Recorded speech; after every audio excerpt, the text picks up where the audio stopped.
Germany's Foreign Minister Johann Wadephul says the US and Iran have already held indirect contacts and are preparing for direct talks.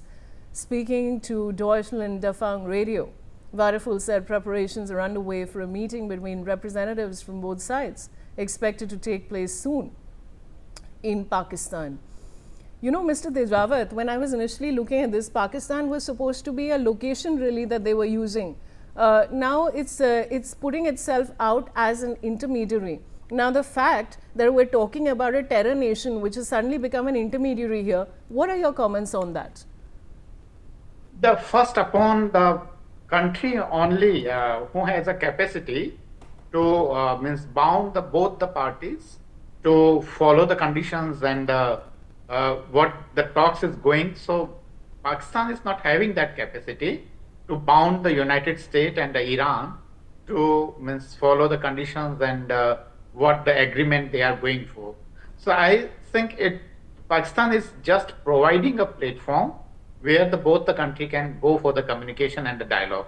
The first thing. The another thing, the Indian opposition, the criticizing the government that the government didn't take an initiative.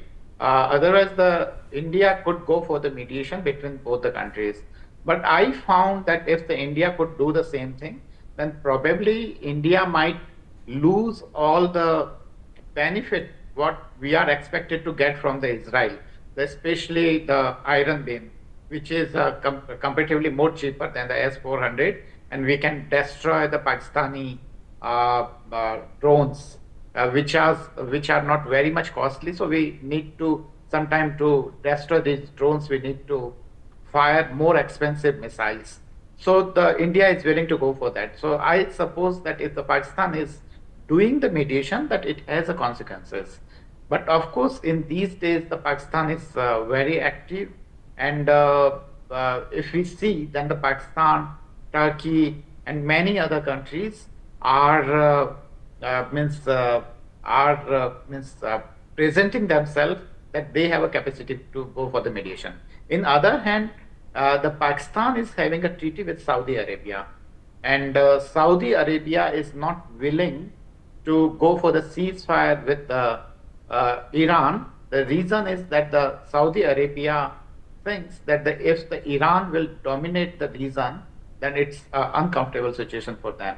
And unfortunately, the Pakistan is having that treaty with them. So I suppose these are the consequences that Pakistan has to fight with. Over to you. All right. And with that, Group Captain Devnath and Mr. Arvind Singh Tejawat, thank you so much for this conversation.